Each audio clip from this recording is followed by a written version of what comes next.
our Notre Dame fan here, Michael Campbell, brings up a possible dynamic within the Buckeye State. I think that's my word of the day. I just skimmed through an article this morning that was noting all the commits that Luke Fickell had brought in. Now, I did note that most of those were coming via the Sunshine State and a higher brand, not the top of the line, the Miami recruits, the Alabama recruits, etc., Georgia out of the state of Florida, but a higher brand of football player across the board than what was typical at the University of Cincinnati. But that aside, is Luke Fickell's staff crossing Ryan Day's staff a little more frequently these days? Can I go first? No.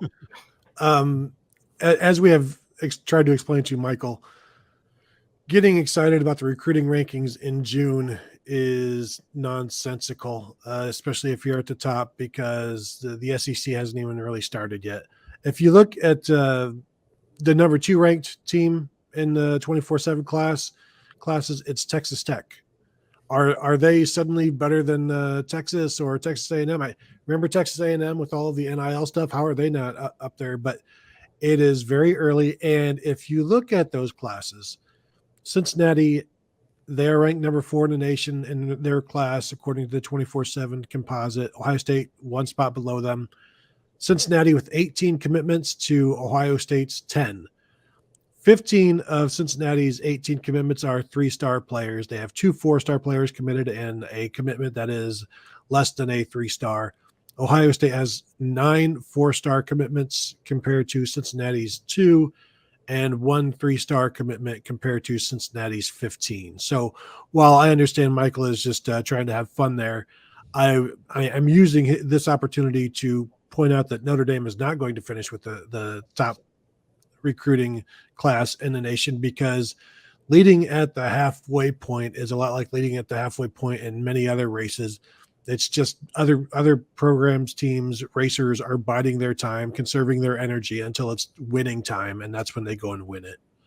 If the recruiting national championship were handed out on June 8th, Ohio State could fill its class of 25. It could snap its fingers and be full. Right now, probably with a 3-star average at this point. There are hundreds of kids that want to go to Ohio State, thousands of kids that want to go to Ohio State that will not have the opportunity to go to Ohio State to play football. And it is what it is. And that's not saying that every kid that is in Cincinnati's recruiting class would not be able to play at Ohio State, but the vast majority of that class are not being recruited heavily by Ohio State. Let's just call it what it is.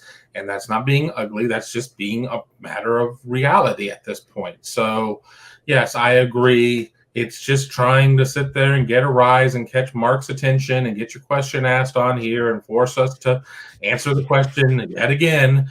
But no, there's no change whatsoever.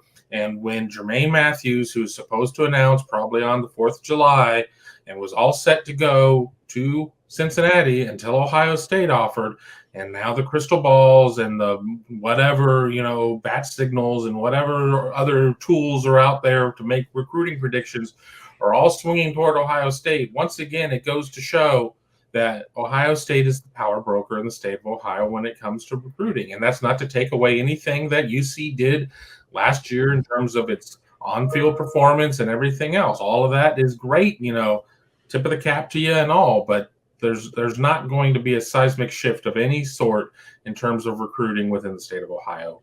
The end. I think if Ohio State wanted Cincinnati's class, they could have it. Like, literally, they could have that class if they wanted it. If they just called up all of those recruits and said, you know what, we'll take you, they could have that class if they want it.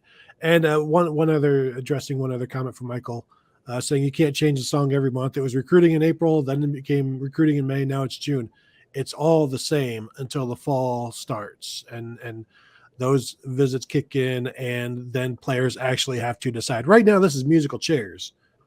Eventually, the music in the game stops, and there's one chair left for that 5-star guy, that 4-star guy who is waiting to take all of his visits in the fall. Like, there's so much value out there yet that it's no different than recruiting in March, February, April. Like, until you get into the fall and you're heading towards the winter. I mean, things even change after that first signing day. So this is just, It's very, very early.